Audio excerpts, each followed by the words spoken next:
Let us continue with the broader meaning of democracy. Yeah, sometimes we use democracy for organizations other than the government. Thus, we have some certain statements, we need to just revise them. We are a very democratic family. Whenever a decision has to be taken, we all sit down and arrive at a conscious my opinion matters as much of as my father's. So this is given by a child. Okay, in a family, if there is major decision, then we all sit together, we discuss. This is an example of a good democracy. My point is also important as of my father. It's not that he's the head of the family and he's the earning member of the family. I'm young, I don't have any ideas, but my decision is also considered important. I don't like teachers who do not allow students to speak and ask questions in the class. I would like to have teachers with democratic temperament. So here also they want freedom to put up their voice, ask the questions, solve their issues. Yeah. So one leader and his family members decide everything in the party. How can they talk of democracy? So the head or any leader which we have selected only, and the family members will decide everything for the people living in that particular area or the citizens. Is it a form of democracy? These ways of using the words democracy go back to its basic sense of a method of taking decisions. A democratic decision involves consultations with and consent of all those who are affected by that decision. This is really important. You need to consult the people. See, whatever decisions you are taking, who is going to face that decision? Whose life is going to be impacted with that? किसके ऊपर होगा, किसके लिए है, उनके ऊपर क्या effect होगा, या that is really important to see. आप तो सामने से डिसीजन ले रहे हो, ज़रूरी नहीं है ना कि what I think correct will be good or will be correct for that particular person. Those who are not powerful have the same say in taking the decision as those who are powerful. This can apply to a government or a family or any other organization.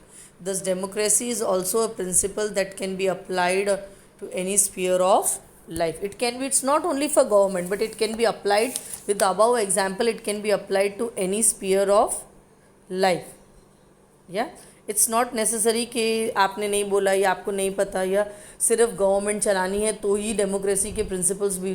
But in small decisions in your family, like family, classroom, the examples we are given, it is applied there also. It's simple language, freedom for the decisions. Yeah.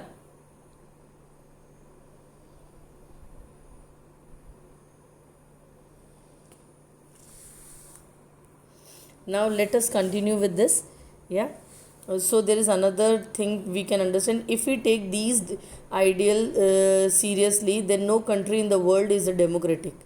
So if we take it seriously, like ऐसा ऐसा नहीं हमने देखा है छोटी छोटी चीज़ों में, then no country is considered to be democratic.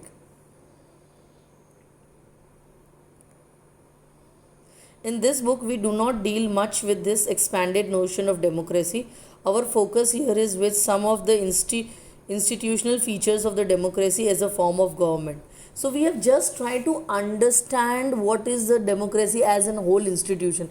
Like, we have not expanded it too much over there.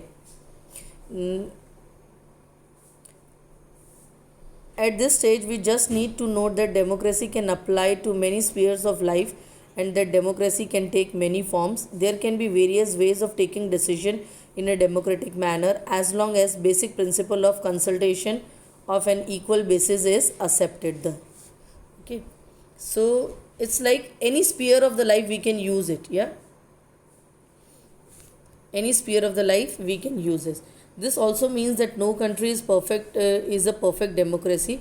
The features of democracy that we discussed in this chapter provide only the minimum condition of a democracy. This gives us the minimum information or the features or the characteristics of democracy. Democracy is much more wider and broader than this. That does not make it an ideal democracy. Every democracy has to try to realize the ideals of a democratic decision making. This cannot be achieved once and for all. So it's not that आपने एक बार अच्छा decision लिया तो हमेशा होगा. This requires a constant effort to save and strengthen the democratic form of decision making. This is the strength and the weakness of a democracy. The fate of the country depends not just on on what the rulers do but mainly on what we as citizens do. Thus is what distinguishes democracy from other governments. The other form of government like monarchy, dictatorship or one party rule do not require all citizens to take part in the politics. In fact, most non-democratic government would like citizens not to take part in the politics, but democracy depends on active political participation by all the citizens. That is why a study of democracy must focus on the democratic politics.